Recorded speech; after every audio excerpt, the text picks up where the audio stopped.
right. That's cool. That's cool.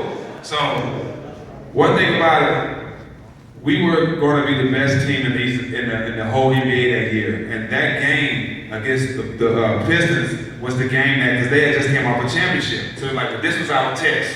We're going to see if we're really the best team. We ended up blowing them out, right? So it was like 45 seconds left, and the documentary's coming out on Netflix in like 2 months, so I can tell the story. So I'm at the free throw line, if you remember, I'm at the free throw line shooting, and Jamal Tinsley and Ron Artest is behind me. And I hear Jamal Tinsley tell Ron, you can get your foul from last year. I'm like, from last year? You remember a foul from last year? And Ron and Ben had a lot of words in the Eastern Conference Finals the previous year, but this is my first year on the team, so I didn't know how serious the rivalry was.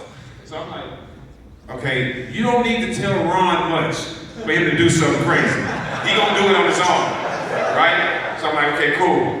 When I made the free throw, the first thing I did, because I heard him say Ben's name, I ran back and I started guarding Ben just so Ron wouldn't foul him. If you look at the tape, I ran to Ben so Ron wouldn't foul him. So as I'm guarding Ben, the clock is running out. We finna win the game. It's clear that we're the best team in the league.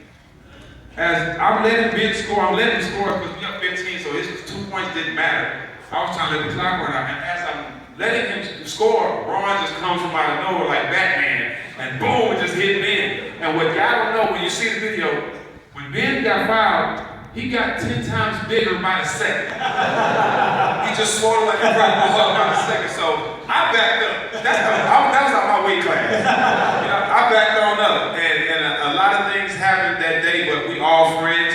We're all cool now. But the worst thing about it was the whole NBA judged us all off that money. I lost $3 million. Ron lost $5 million just off defending ourselves. But today, if anybody throw the beer in someone's face, that's considered assault. But we were NBA players at the time, so they held us at a higher regard. And it made it seem like it was our fault. But I don't regret being there for my brother. Like I said, if I'm with you guys, I'll be there for you guys the same way. But it was, I'd rather be in history for something than not in history for nothing at all.